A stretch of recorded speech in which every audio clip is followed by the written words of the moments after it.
ముఖ్యంగా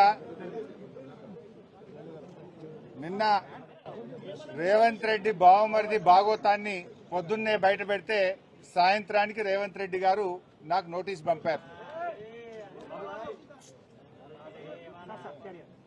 నిన్న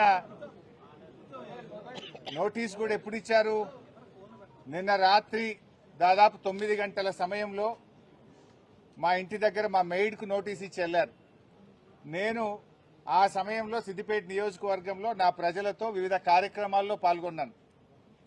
అయితే నిన్న రాత్రి 9ంటికి నోటీస్ ఇచ్చి ఉదయాన్నే 11 గంటలకు రమ్మన్నారు. నేను హైదరాబాద్లో లేను, అయినా కూడా రాత్రే హైదరాబాద్ చేరుకొని ఈరోజు వాళ్ళు ఇచ్చిన నోటీస్ మీద మేము హాజరు కావాలని చెప్పి నిర్ణయం తీసుకున్నాం.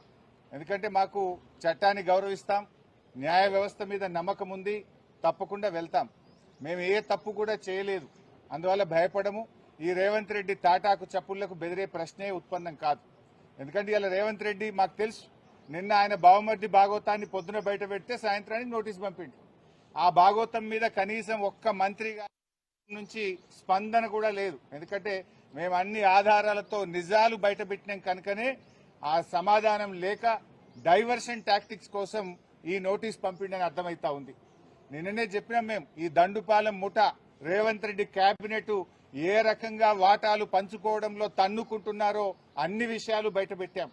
అంటే రాబోయేటువంటి మున్సిపల్ ఎన్నికల ముందు వీళ్ళ అవినీతి బయటపడుతుందని, వీళ్ళ అవినీతి బట్టబయలైతుందని, వీళ్ళ బండారం బయటపడ్డదని ఒక డైవర్షన్ టాక్టిక్స్ కు ఇవాళ రేవంత్ రెడ్డి గారు మాకు నోటీస్ ఇచ్చారు. సరే, ఈ నోటీసులు మాకు కొత్త కాదు.